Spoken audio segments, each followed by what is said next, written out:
If the Prime Minister's statement reflects the correct position, we would like to ask the government a few questions.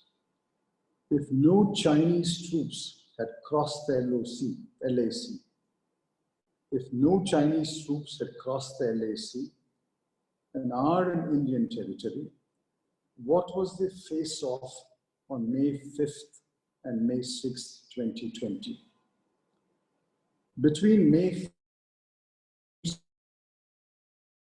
6th, what was the issue on which local Indian commanders were talking to their Chinese counterparts?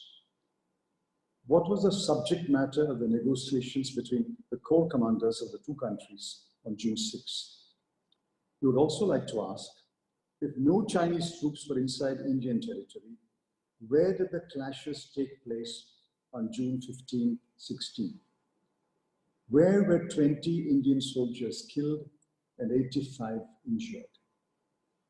If no Chinese troops are in Indian territory, why did Foreign Minister Mr. Jaishankar's statement and other statements of MEA demand, quote, the restoration of status quo ante, unquote? What was the meaning of status quo ante? What was the meaning of disengagement? That again in quote. What was the meaning of disengagement that the government said was underway?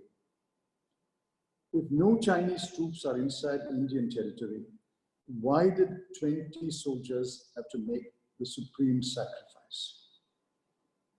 Even after the PM statement yesterday, China has blamed India for the clashes and has reasserted its claim to the entire Galwan Valley.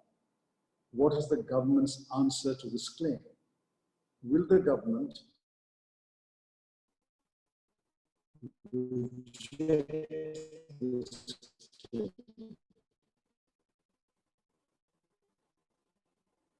When the Prime Minister said a few days ago that the sacrifice of our soldiers, why and where did the soldiers ensure that the sacrifice would not be in vain? We ask these questions while reiterating our total support to the Government of India and India's defense forces. The defense of the nation and its territorial integrity are dear to the hearts of every Indian.